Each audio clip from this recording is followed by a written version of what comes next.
हाँ, hello students. ये हमारा काइनेमेटिक्स का जो है वो लेक्चर नंबर 14 है। इसमें हमने जो कल प्रोजेक्टाइल मोशन के डेरिवेशन किए थे और कुछ आपको पॉइंट्स भी नोट कराए थे, उसी को आगे कंटिन्यू करेंगे। और यहाँ पर जो है कुछ न्यूमेरिकल डिस्कस करेंगे और कुछ पॉइंट्स भी हैं जो आपके कॉम्पिटिटिव एग्ज़ाम में आपके काम आएंगे, तो आप इनको ध्यान से देखें। देखिए यहाँ पर जो है ये ओ पॉइंट जो है वो अर्थ पर है और ए पॉइंट हाइट पर है। मान लीजिए हाइट एच है। ए पॉइंट से एक एरोप्लेन आपका हॉरिजेंटली जो है वो जा रहा है, ठीक है, हॉरिजेंटली फ्लाइंग कर रहा है। तो b1 हमने लिख दिया है, प्लेन लिखा है यहाँ पर, नीचे लिख दिया है प्लेन स्पीड है b1 जो कि हॉरिजेंटल है। नीचे अर्थ के सरफेस से एक बुलेट को जो है वो थीटा एंगल पर टारगेट करके इसको प्रोजेक्ट किया। तो हमें कंडीशन बतानी है कि इसको ये हिट कर जाएगा कि नहीं। आप समझ गए होंगे कि जैसे यहाँ से जस्ट एरोप्लेन आपको, यहाँ से आप नीचे हैं यहाँ पर और एरोप्लेन को आप यहाँ दिख रहा है, आपका एरोप्लेन हॉरिजेंटली जा रहा है, तो नेचुरल है कि आप किसी एंगल पर इसको प्रोजेक्ट करेंगे जिससे कि ये आपको, जैसे जैसे एरोप्लेन आगे जाएगा बुलेट भी आगे जाएगी और इसको हिट कर जाएगी। ठीक, तो नेचुरल है कि इन दोनों की, एरोप्लेन और बुलेट, इनकी जो हॉरिजेंटल डिस्टेंस ट्रेवल होगी वो इक्वल होगी, टाइम इक्वल है, क्योंकि जैसे ही प्लेन को ऊपर देखा है वैसे ही बुलेट को जो है वो फायर किया है। तो फिर हॉरिजेंटल डिस्प्लेसमेंट इक्वल होगा, यानी कि हॉरिजेंटल वेलोसिटी भी इक्वल होगी, ठीक है ना। Distance is equal to velocity into time. तो यहाँ पर कॉलिजन के लिए, और हॉरिजेंटल में ग्रेविटी वगैरह को लगती नहीं है, तो for collision horizontal velocity component must be same. ठीक, तो इसका तो हॉरिजेंटल वेलोसिटी गिवन ही है v1, और इसकी वेलोसिटी का कंपोनेंट कर लें तो vertical component v2 cos theta होगा, हॉरिजेंटल होगा v2 sin थीटा। तो v1 is equal to v2 sin theta हो गया। आप ध्यान रखना आपके ऑब्जेक्टिव में, और उसमें आपको बहुत काम आएगा। तो आप डायरेक्ट इक्वेशन लगा लेंगे। जैसे हमने कल दो बुलेट को बताया था कि जैसे आपके प्लेन पर एक बुलेट को आप इधर से फायर करते हैं एक इधर, तो उनके हिट करने की कंडीशन क्या थी? कंडीशन कि वर्टिकल वेलोसिटी कंपोनेंट सेम होंगे, ठीक है ना। रीजन भी मालूम होना चाहिए कि क्यों सेम है। ये दूसरा आर्टिकल भी थ्योरी से रिलेटेड हमने लिखा है। ये किसी प्रोजेक्टाइल के अंदर चेंज इन वेलोसिटी निकाली है। यहाँ लिखा है change in velocity in projectile. तो ये y वर्सेस x कर्व है हमारा, यहाँ पर ये x है, ये ओरिजिन है, यहाँ से ये पार्टिकल को प्रोजेक्ट किया है। इनिशियल वेलोसिटी ये हमने u ले ली है, ये थीटा एंगल पर के प्रोजेक्ट किया। इसका horizontal component u cos theta होगा, वर्टिकल u sin थीटा, और eight any instant velocity u1 है। ओके, अब आपको निकालना है चेंज इन वेलोसिटी। चेंज मतलब फाइनल माइनस इनिशियल। ओके, तो हम इसको वेक्टर में लिखेंगे, वेलोसिटी है ना, तो u को देखिए वेक्टर में लिखा, दो कंपोनेंट बनाए, u cos थीटा में i लगाया, u sin थीटा में j लगाया। i और j यूनिट वेक्टर है। अगर आपको ये ठीक से नहीं मालूम है तो वेक्टर का चैप्टर पहले करें आप। अब u1 को, ये u1 है, u1 जो वेलोसिटी है इसको हमने वेक्टर फॉर्म में किया। तो वैसे तो u1 का कंपोनेंट होगा जो भी है, यहाँ एंगल ले लें अल्फा, तो u1 cos अल्फा होगा, लेकिन इसका हॉरिजेंटल कंपोनेंट कभी वेलोसिटी का चेंज नहीं होता है। जैसा कि आपने प्रोजेक्टाइल के डेरिवेशन में देखा होगा, तो horizontal component u cos theta ही रहेगा जो कि इसका था कंपोनेंट, ठीक। और वर्टिकल वेलोसिटी जो होगी वो, उसके लिए हमने फार्मूला लगाया ये वाला, v is equal to u plus A T. तो y कंपोनेंट ये, तो इनिशियल वेलोसिटी का y कंपोनेंट कितना है यहाँ से देख लें, यहाँ से u sin थीटा है, तो इसमें यहाँ u sin थीटा डाल दिया, माइनस g हो जाएगा a बाई, डाउनवर्ड नेगेटिव है gt, ये बना आपका v by velocity at any instant vertical component. तो vertical component u sin theta minus gt होगा। ओके, इसमें j लगा दिया यूनिट वेक्टर क्योंकि y डायरेक्शन को है। अब change in velocity, final velocity minus initial, final कितनी है आपकी u1, ओके, और माइनस u कर दिया, तो आप इसको माइनस करेंगे तो u cos थीटा कैंसिल हो जाएगा, u sin थीटा कैंसिल हो जाएगा, केवल आपका जो है वो माइनस gt बचेगा और j बचेगा। अगर मैग्नीट्यूड आपसे पूछा जाए तो आप उसमें मॉड लगा दें, माइनस को हटाएं, जे को हटाएं, तो ये मैग्नीट्यूड आ जाएगा। ठीक है ना, नहीं magnitude of change in velocity. ठीक, तो ये दोनों थ्योरी से रिलेटेड आर्टिकल हैं, आपको ऑब्जेक्टिव में काम आएंगे। अगले में देखें, हमने ये क्वेश्चन लिया है कि आपको एक इक्वेशन दी गई है y is equal to A X square minus B x square, और ये प्रोजेक्टाइल की इक्वेशन है, नेचुरल है। इसमें आपको रेंज पूछा है, टाइम पीरियड पूछा है, ठीक है ना, और एंगल ऑफ प्रोजेक्शन पूछा है। तो इसके दो मेथड होते हैं। एक मेथड तो आप क्या कर सकते हैं कि स्लोप निकाल लें, यानी कि इसको डिफरेंशिएट कर दें इक्वेशन को, y is equal to A x minus B x square को, तो इसको डिफरेंशिएट करें तो ये D Y by D X हो जाएगा।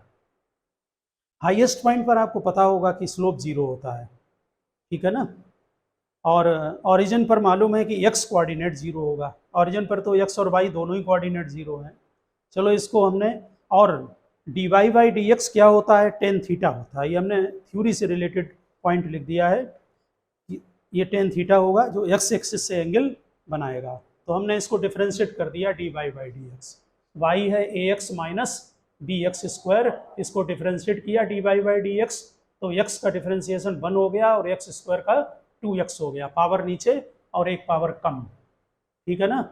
तो मैथमेटिक्स के लेक्चर को बिना किए हुए आप इसको बिल्कुल नहीं करें, मैथमेटिक्स के लेक्चर आपको करने होंगे। तो अब स्लोप हमें D Y by D X origin पर देखना है कि कितना है, क्योंकि वहीं से हमें D Y by D x tan theta है और थीटा एंगल ऑफ प्रोजेक्शन है। ओरिजिन पर जो है हमने 8O लिख दिया, इसका मतलब 8 ओरिजिन है हमारा, x कोऑर्डिनेट 0 होगा, ठीक। x कोऑर्डिनेट यहाँ पर 0 डाल दीजिए तो d Y by D x tan theta a के इक्वल आ गया, इसका मतलब थीटा टेन इनवर्स ए हो गया। ये एंगल ऑफ प्रोजेक्शन मिल गया आपको, ठीक है ना, क्योंकि जब जहाँ से हम इसको प्रोजेक्ट करेंगे उस पॉइंट पर स्लोप निकाला, स्लोप तो जनरल निकाला है, लेकिन उस पॉइंट पर x की वैल्यू पुटअप कर दी। आप अदर पॉइंट पर x की वैल्यू डाल दें तो हर पॉइंट पर आपको स्लोप मिल जाएगा, ठीक है ना। अब हाईएस्ट पॉइंट पर, ये हाईएस्ट पॉइंट है, यहाँ पर डी वाई बाई जो डी एक्स है आपका वो 0 होगा, तो जो स्लोप हमने निकाला है D Y by D X उसको हमने 0 कर दिया है। तो यहाँ 0 कर दें आप D Y by D X को, ये 0 लिखें तो x इज इक्वल टू आएगा a अपान 2b, ये आ गया x a अपान 2b, ये डायरेक्ट लिख दिया हमने वहाँ से, ठीक है ना। तो यहाँ पर ध्यान देना, हाईएस्ट पॉइंट पर जब स्लोप 0 है तब जो x कोऑर्डिनेट है वो ये डिस्टेंस होगी, ये वाली, और रेंज इसका डबल होगी, तो हमने उसमें फिर 2 मल्टीप्लाई कर दिया तो रेंज आपकी डायरेक्ट आ गई। आप समझ गए होंगे, रेंज का जो फार्मूला होता है उसमें आपको मालूम है, रेंज का formula u square sine 2 theta by g है ना। वैसे आप ध्यान दें कि जो रेंज का फार्मूला आपने निकाला है, यहाँ पर रेंज की जो वैल्यू निकाली है a अपान बी, अगर उसको u square sine 2 theta by g के इक्वल करते हैं तो आपको थीटा मालूम है, क्योंकि टेन थीटा मालूम है आपको a, और टेन थीटा से आप sine theta cos theta triangle बनाकर निकाल सकते हैं, राइट एंगल ट्रायंगल निकाल सकते हैं ना। तो जब साइन कॉस आपको मिल जाएंगे तो आप क्या करेंगे, रेंज की जो इक्वेशन होती है उसमें यू मिल जाएगा, क्योंकि ई स्क्वायर साइन 2 थीटा है, साइन 2 थीटा क्या है, 2 साइन थीटा कॉस थीटा, दोनों वैल्यू आपको मालूम है, वहाँ से यू मिल जाएगा। और फिर आप किसी में भी वैल्यू पुटअप कर दें, टाइम पीरियड मिल सकता है, ठीक है ना, हाइट मिल सकती है, सभी वैल्यू कैलकुलेट की जा सकती हैं डिफरेंशिएशन के मेथड से। और एक मेथड आपका और है जो कि डायरेक्ट मेथड है, उससे भी आप कर सकते हैं, ठीक है ना। ये हमने यहाँ पर थोड़ा सा एग्जाम्पल बदल दिया, अब की बार ले लिया y is equal to 2x minus 4x square, ठीक। यहाँ पर a की वैल्यू कितनी है, यहाँ पर a जो है ये है और b a है, तो a की वैल्यू वहाँ पर 2 है, ठीक है, और जो b की वैल्यू है वहाँ पर वो 4 है, ठीक। तो इम्प्लीमेंटेशन मालूम होना चाहिए, अगर कोई भी न्यूमेरिकल हमें किसी कांस्टेंट उसमें टर्म में दे दिया जाए तो नंबर भी दे सकते हैं और उसमें कांस्टेंट जो है पैरामीटर वही भी नोट कर सकते हैं, वो समझ गए ना। तो इसलिए दोनों में हमको वो चीज़ आनी चाहिए। तो हमने इसमें दूसरी, या आप डिफ्रेंशिएशन करके भी कर सकते हैं, इसको डिफ्रेंशिएट कर दो निकल आएगा, ठीक है ना। इक्वेशन जो है वो y is equal to X tan theta minus ji x square upon 2u square cos square theta होती है, ठीक है ना। तो इसको हमने इससे कंपेयर किया क्योंकि ये ट्रेजेक्ट्री इक्वेशन है, आपको मालूम भी होना ट्रेजेक्ट्री इक्वेशन आपको सीधी लर्न होनी चाहिए, ठीक है ना। तो जब लर्न रहेगी आपको तो आप उसमें आगे कैलकुलेशन कर ले जाएंगे, ठीक है। तो इसको हम हटा रहे हैं यहाँ पर। अब आप चेक करते जाएं, करो कंपेयर। तो 2x टेन थीटा की जगह क्या लिखा है, 2 लिखा है, तो टेन थीटा हमारा 2 आ गया। ये डायरेक्ट मिल गया हमको एंगल ऑफ प्रोजेक्शन, ठीक है ना। यहाँ से चेक करो, ये 2x है और ये x टेन थीटा है, x कैंसिल हो गया, टेन थीटा 2 आ गया। और यहाँ से कंपेयर करें, x स्क्वायर कैंसिल होगा, तो ये quantity g upon 2u square cos square theta ये 4 के इक्वल हो गई। तो टेन थीटा तो हमें पहले ही मिल गया, टेन इनवर्स 2 है। आप अगर इसको कैलकुलेटर से चेक करें तो एंगल भी मिल जाएगा, एंगल या ऐसे ही लिखते हैं आंसर को आप। यहाँ पर g की वैल्यू हमने 10 ले ली है, एज्यूम कर ली, तो इसमें g को 10 डाल दें, आपको कम से कम u cos थीटा तो मिल ही गया। क्रॉस मल्टीप्लाई करें तो ये 4 2 जा 8 u square cos square theta 10 हो गया, g की वैल्यू 10 ले ली है, और फिर u square cos square theta मिल गया, इससे हमने u cos थीटा निकाल लिया। अब टेन थीटा 2 है तो ट्रायंगल बनाया, वही हम उस वाले क्वेश्चन में बता रहे थे आपको पहले वाले में कि टेन थीटा 2 है, टेन थीटा परपेंडिकुलर अपान बेस, इससे आप हाइपोटेनस निकालें और साइन थीटा निकाल लेंगे आप परपेंडिकुलर अपान हाइपोटेनस और cos theta base upon hypotenuse. तो आपने साइन और कॉस दोनों कैलकुलेट कर लिए। अब सभी कैलकुलेशन हो सकते हैं क्योंकि कॉस थीटा की वैल्यू इसमें पुटअप करें तो u आ जाएगा, ठीक। और इसके बाद आप u साइन थीटा कैलकुलेट कर सकते हैं, है ना, वर्टिकल कंपोनेंट ऑफ वेलोसिटी।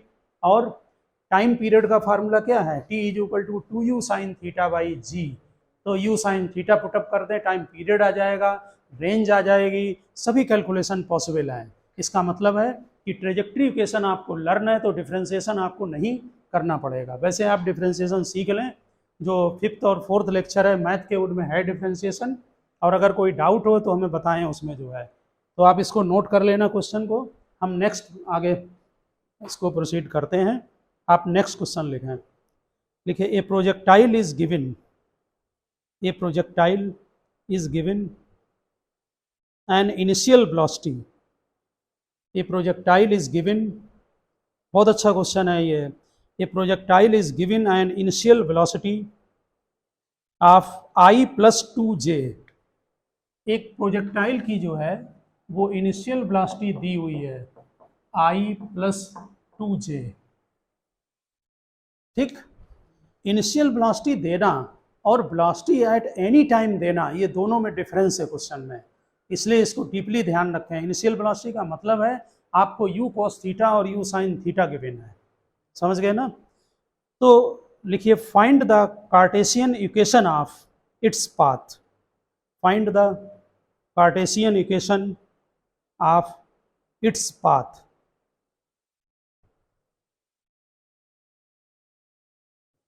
इसकी कार्टेशियन इक्वेशन आपको निकालनी है। इस क्वेश्चन के अंदर इनिशियल वेलोसिटी देने की वजह से आप इसमें एक ये फ़ायदा है कि आप यहाँ पर u cos थीटा को डायरेक्ट यहाँ लिख सकते हैं 1, क्योंकि यहाँ i के साथ क्या लिखा है 1 है, ठीक। और u sin थीटा कितना होगा, इसको 2 लिख सकते हैं, ठीक है ना। और जो ट्रेजेक्ट्री इक्वेशन है इसके भी दो मेथड हैं, कैलकुलस मेथड है और एक डायरेक्ट मेथड है, ठीक। तो ट्रेजेक्ट्री इक्वेशन क्या है, y इज इक्वल टू बोलिए x टेन थीटा माइनस जी x square upon twice u square cos square theta. Natural है, ये ट्रेजेक्ट्री इक्वेशन है और उन्होंने ट्रेजेक्ट्री इक्वेशन पूछी है। तो ट्रेजेक्ट्री मतलब relation between x and y। तो हम टेन थीटा की वैल्यू डाल दें और u cos थीटा की वैल्यू डाल दें तो हमें मिल जाएगी ट्रेजेक्ट्री इक्वेशन, ठीक है। तो इससे अगर हम इसको यहाँ पर ध्यान देना, इससे हम u भी निकाल सकते हैं और इनको डिवाइड कर दें तो टेन थीटा भी आ जाएगा। तो डिवाइड करने पर टेन थीटा कितना आया, 2 आया, ठीक है ना। यहाँ से मिल जाएगा u cos थीटा, वैसे आपको डायरेक्ट मालूम है, चलो डायरेक्ट वैल्यू डाल दी जाए। यहाँ पर u cos थीटा कितना है 1 आपको मालूम है, टेन थीटा आपको 2 हो गया तो यहाँ 2x डाल दें, ठीक है, जी की वैल्यू 10 ले रहे हैं।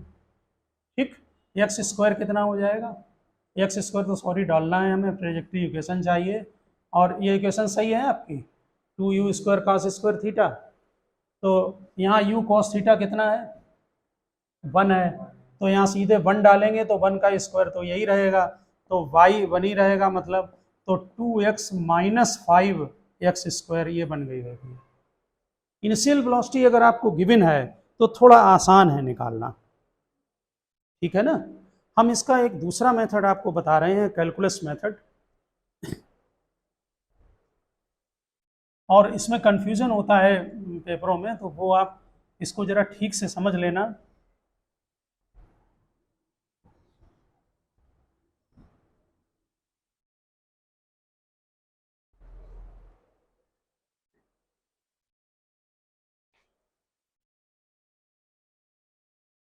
सभी स्टूडेंट जो है वो कैलकुलस में डिफरेंशिएशन इंटीग्रेशन को जरूर सीख लें मैथमेटिक्स के लेक्चर से, क्योंकि वो मिनिमम कर रखा है हमने, और अगर उससे क्लियर नहीं है तो बताएं मुझे, तो हम डिफरेंशिएशन और इंटीग्रेशन के और थोड़ा सा क्वेश्चन उसमें ऐड करेंगे।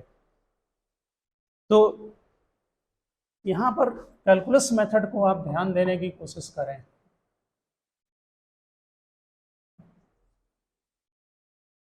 कैलकुलस मेथड देखिए, जो आपका u गिवन है i प्लस 2j, हमें ट्रेजेक्ट्री इक्वेशन निकालनी है, और जो ट्रेजेक्ट्री इक्वेशन होती है वो रिलेशन है x और y का, इसमें x और y कोऑर्डिनेट हर समय चेंज होंगे, ठीक। लेकिन एक चीज़ है कि जो इनिशियल वेलोसिटी है वो आपकी कांस्टेंट रहती है, तो इनिशियल वेलोसिटी यहाँ कितनी है, x कंपोनेंट 1 है, ठीक है ना, x कंपोनेंट 1 है, और हम x डायरेक्शन में वेलोसिटी है इसलिए इसको हम dx by dt लिख सकते हैं, ठीक। तो यहाँ पर चलो dx is equal to dt हो गया। अब आप इसे इंटीग्रेट कर दें, इंटीग्रेशन dt टाइम 0 पर ओरिजिन पर है इसलिए x 0, हमने लिमिट से लगा के कर रहे हैं, आप इंडेफिनिट इंटीग्रेशन का यूज भी कर सकते हैं, at any time displacement x है, तो x is equal to dx का इंटीग्रेशन x होगा, यहाँ dt का इंटीग्रेशन t होगा, तो अपर लिमिट डालते हैं, पहले x की वैल्यू इसमें डालते हैं, फिर माइनस करके 0, इसको लर्न कर लेना, dx का इंटीग्रेशन x, dt का इंटीग्रेशन dt, और बिना कैलकुलस के आप काइनेमेटिक्स की इक्वेशन भी नहीं ड्राइव कर पाएंगे पेपरों में, इसलिए वो सीखना ही पड़ेगा। तो यहाँ पर t minus 0 x is equal to T, आप इसमें अगर इतना ध्यान रहे कि t 0 पर x 0 है तो लिमिट की जरूरत नहीं है, सीधे लिख दो x is equal to T, आप समझ गए होंगे बात को। लेकिन यहाँ एक बात ध्यान दें, जो dy बाई dt है वो, ये जो आपका 2 है ये तो इनिशियल वेलोसिटी है, पहले हम vy लिखेंगे, यहाँ पर लिख रहे हैं vy कंपोनेंट, ये जो ux है यही एट एनी इंस्टेंट vx भी है, समझ गए ना, क्योंकि x कंपोनेंट चेंज नहीं होता है, तो जो x कंपोनेंट इनिशियल स्टेज पर है वही x कंपोनेंट फाइनल किसी भी पॉइंट पर होगा।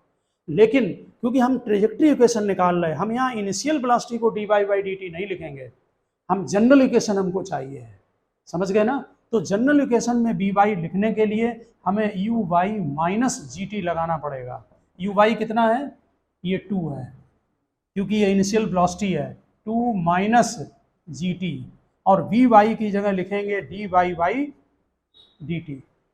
आप समझ गए इसमें क्वेश्चन को करने, एक और हम क्वेश्चन अभी बताएंगे तो आप बात को समझ जाएंगे यहाँ पर। तो यहाँ पर हमने ये आपका लिख दिया 2 माइनस जी टी, जी की वैल्यू बाद में डाल देंगे। यहाँ पर देखिए D Y is equal to 2 minus G T और डी टी, और अब इंटीग्रेशन कर दें, ठीक। हम जरा इसको हटा रहे हैं यहाँ पर फाइनल रिजल्ट को लिखकर, और यहाँ पर ये देखेंगे, आप इंटीग्रेट करें, जो लोग नोट कर रहे हैं वो इंटीग्रेट करें, जिससे कि आपको आइडिया हो कि आपको इंटीग्रेशन आता है या नहीं आता है।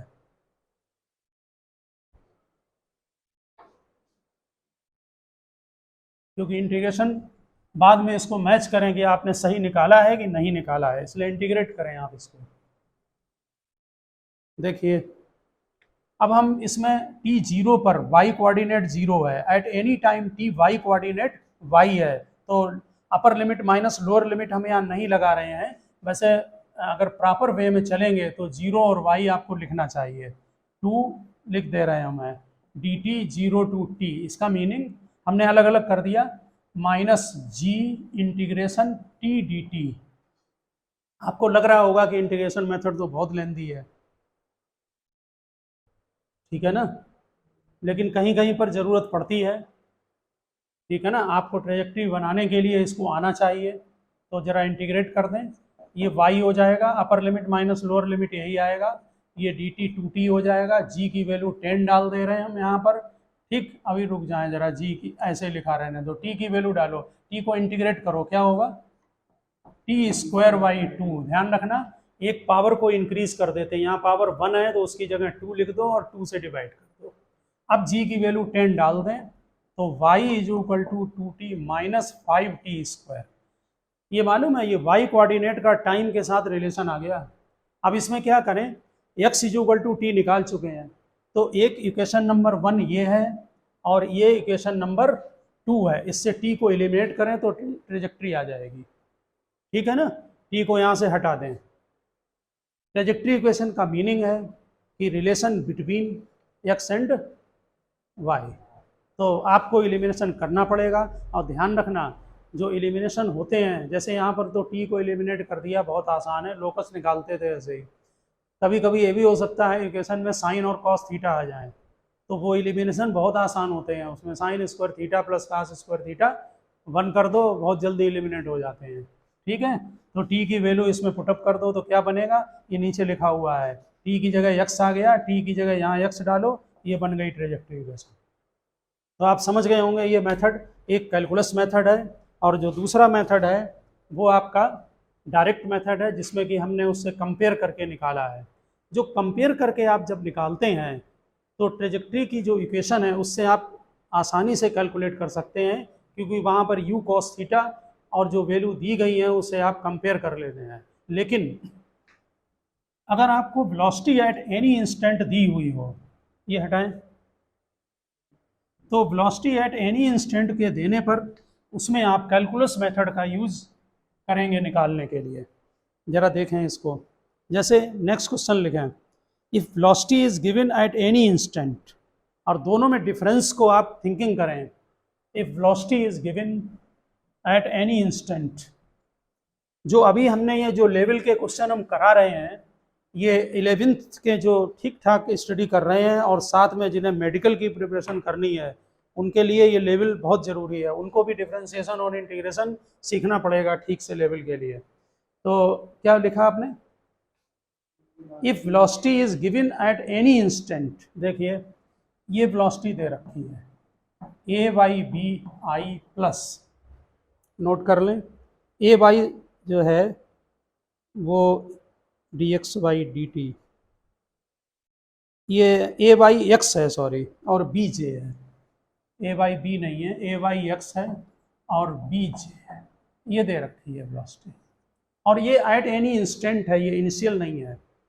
तो एक बात पर यहाँ नोट करें, आप इसको तो लिख सकते हैं यू कॉस थीटा, क्योंकि हॉरिजॉन्टल वेलोसिटी चेंज नहीं होती है, लेकिन ये नहीं है यू साइन थीटा, समझ रहे हैं बात, ये वेलोसिटी एट एनी इंस्टेंट है। इसको आप इंटीग्रेशन से जल्दी निकाल सकते हैं। ये आपका क्या होगा, किसी पॉइंट पर वी एक्स है तो क्या हुआ ए अपान एक्स, ये किसके इक्वल होगा, D x by D T के, ठीक।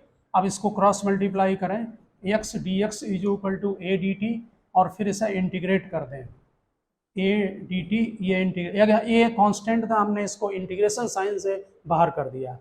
अब एक्स डी एक्स और का इंटीग्रेशन एक्स स्क्वायर बाई 2 होगा। ध्यान रहे हमने लिमिट नहीं लगाई है, हम लगा दे रहे हैं, टी जीरो पर coordinate zero, eight any time T coordinate x आएगा, यही upper limit minus lower limit डालने के बाद, क्योंकि जीरो में वैल्यू माइनस में जीरो हो जाती है, ओके।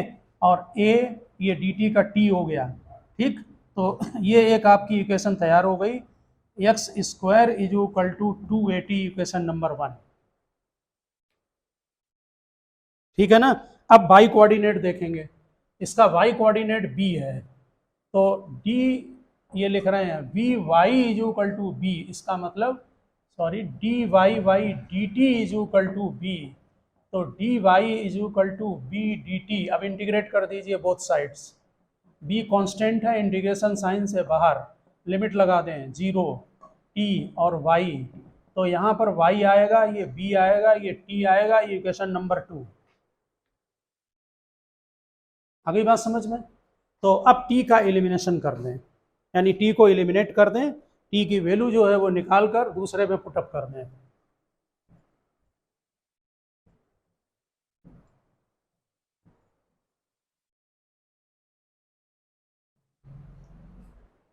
तो कितनी है टी की वैल्यू? y अपान बी, वो यहाँ पर नोट डाल दें टी की जगह, तो देखिए यहाँ ट्रेजेक्ट्री बन जाएगी। ट्वाइस ए टी है y अपान बी, तो x square is equal to 2ay b into y, ये पैराबोला का इक्वेशन है, ठीक है ना? आप मैथमेटिक्स के लेक्चर में देख चुके होंगे। तो ये रिलेशन बिटवीन बन गया आपका x और y। ये बात ध्यान रखना कि ये ज़रूरी नहीं है कि आपके जो ट्रेजेक्ट्री है वो हमेशा पैराबोला आए।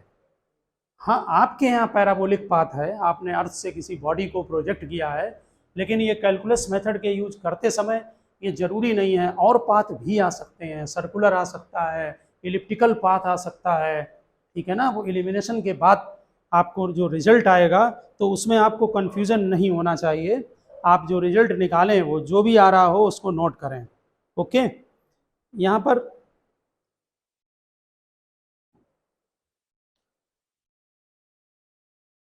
तो एक हमें यहाँ पर छोटा सा क्वेश्चन हम बता रहे हैं, वो बता दें जरा।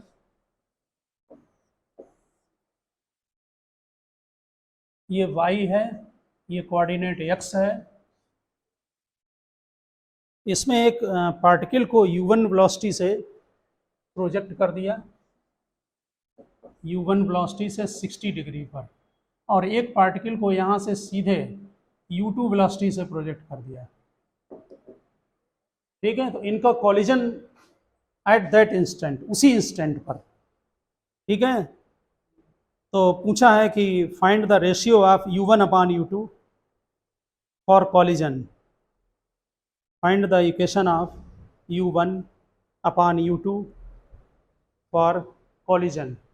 तो कॉलिजन की कंडीशन हम आपको कल बता चुके हैं, आप बहुत अच्छी तरह से ध्यान रखना। क्या थी?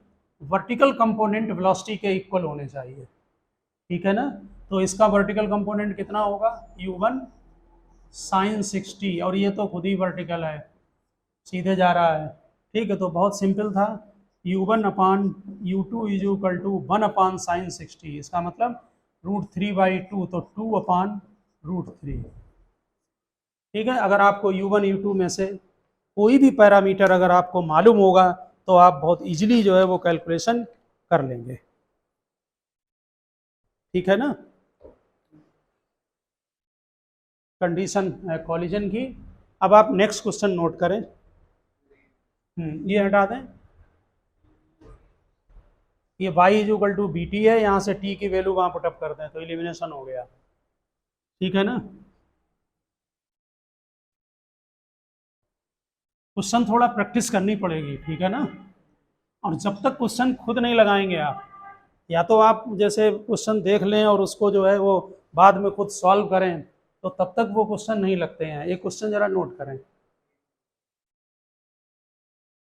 बहुत ही कॉमन क्वेश्चन 11th का है,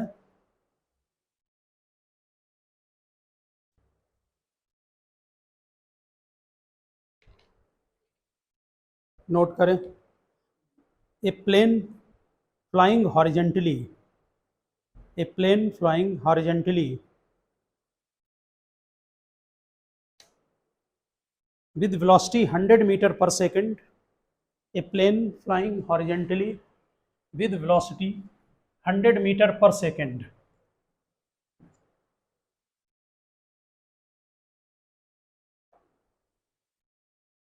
at a height of 1000 meter release a body, वैसे वो बम लिखते हैं, बम डालते हैं ऊपर से, तो वही लिखते हैं क्वेश्चन में, हमने बॉडी लिखा दिया, release a body from it, find the time it takes to reach the ground, find the time it takes to reach the ground and velocity with which it hits the target, velocity with which it hits the target on the ground। देखिए ये कोई भी question जिसमें हमने theory में भी इसका discussion किया था, कोई भी क्वेश्चन अगर हॉरिजेंटली मूव कर रहा है वो एक ही जैसे लगेगा। उसके आर्टिकल पर आप ध्यान दें, ये 1000 मीटर की हाइट पर ये प्लेन जो है वो फ्लाइंग कर रहा है, कितनी वेलोसिटी दी है 100 मीटर पर सेकेंड, और यहाँ से उसने एक पार्टिकल को ड्रॉप कर दिया, ठीक।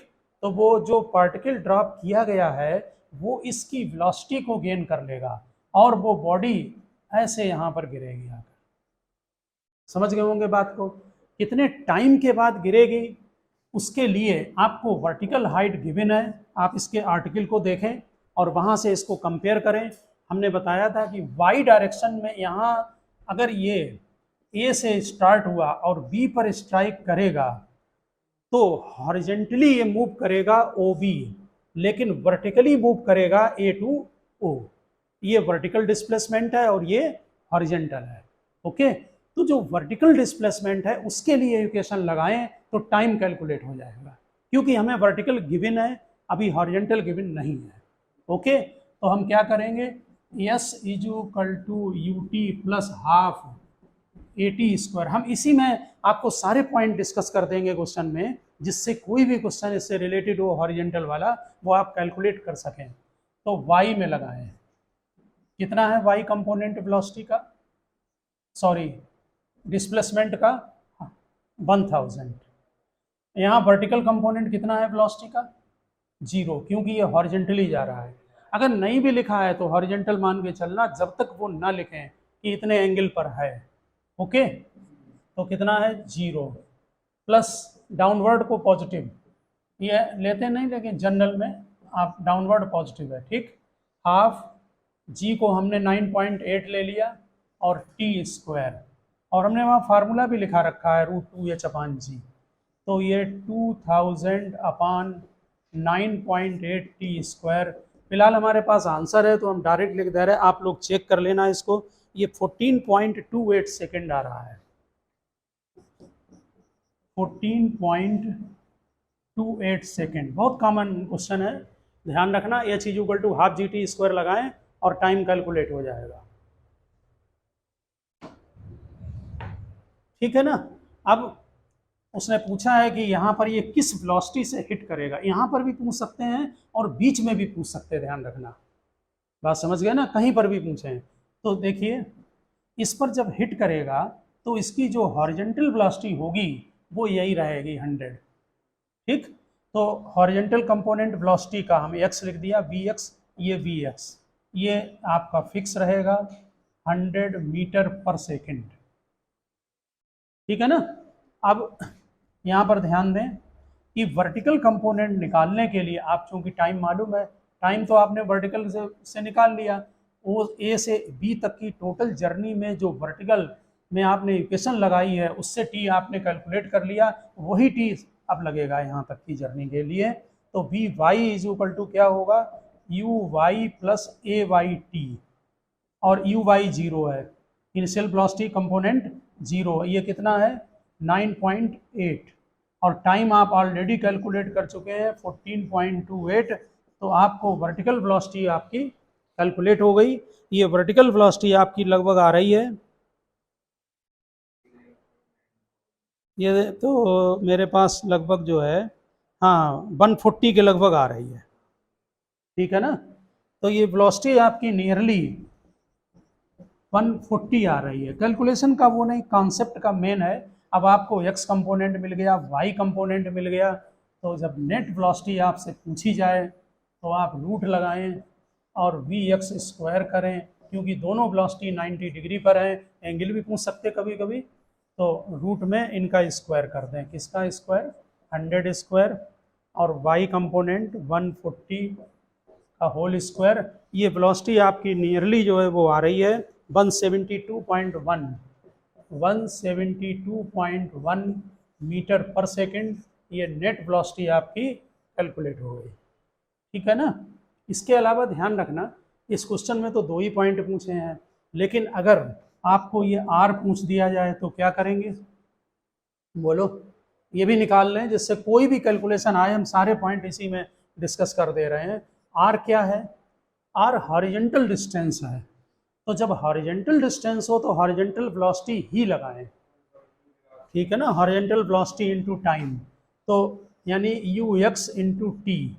हॉरिजॉन्टल वेलोसिटी दी हुई है 100, वही रहेगी, वो कभी नहीं चेंज होगी। और टाइम ये दिया हुआ है 14.28 सेकेंड, तो ये लगभग नियरली 1428, यहाँ पर हमने टाइम में सेकंड गलत लिख दिया, मीटर, ये मीटर में इतनी रेंज आ जाएगी। आप समझ गए ना बात को। और एक बात याद रखना, कभी क्वेश्चन में हो सकता है कि यहाँ किसी बीच में पूछ दें कि वेलोसिटी कितनी है, तो आप कैसे निकालेंगे बीच में अगर वेलोसिटी पूछी होगी। यहाँ पर अगर पूछेंगे तो हॉरिजॉन्टल कंपोनेंट इतना ही रहेगा, यहाँ वेलोसिटी पूछा, यहाँ भी 100 मीटर पर सेकंड और यहाँ भी 100 मीटर पर सेकंड, वो नहीं चेंज हो सकता है, क्योंकि हॉरिजॉन्टल डायरेक्शन में कोई भी फोर्स एक्ट नहीं कर रहा है। ओके, अब वर्टिकल और चाहिए आपको, तो वर्टिकल के लिए या तो आपको यहाँ से यहाँ तक का टाइम मालूम हो, तो उसके लिए वो हाइट देंगे, फिर वो ये चीज equal to half GT square से t निकालें और वर्टिकल कंपोनेंट, या ये डिस्प्लेसमेंट मालूम हो वर्टिकल कितना है, समझ गए ना। तो वो भी इक्वेशन लगा सकते हैं, b square is equal to u square plus 2as। तो जरा ध्यान रखना, काइनेमेटिक्स की जो इक्वेशन है वो हम x में सेपरेट लगाते हैं और y में सेपरेट। अभी तक जो आप प्रोजेक्टाइल पढ़ते आए हैं उसमें x डायरेक्शन में एक्सीलरेशन 0 है, इसलिए हम इक्वेशन जो काइनेमेटिक्स की हैं वो y में लगा रहे हैं और x में केवल सिंगल इक्वेशन लगा रहे हैं, कौन सी, displacement is equal to velocity into time. तो ध्यान रहे, आगे अगर आप इंक्लाइंड प्लेन वगैरह पे करेंगे तो वहाँ फिर वो चेंज हो जाता है, वहाँ x में भी लगने लगती है। नेचुरल है, अगर x डायरेक्शन में एक्सीलरेशन 0 नहीं होगा तो आपको फिर लगाना पड़ेगा, ठीक है ना। और ये क्लियर है बिल्कुल, आप कैलकुलस और मैथ को किए बिना काइनेमेटिक्स को स्टार्ट ना करें, उसका और वेक्टर आई और जे के यूनिट वेक्टर आपको मालूम होने चाहिए। ओके स्टूडेंट, तो हम अब नेक्स्ट लेक्चर में मिलते हैं और हम आगे जो है वो न्यूमेरिकल ही डिस्कस करेंगे इसके। ओके।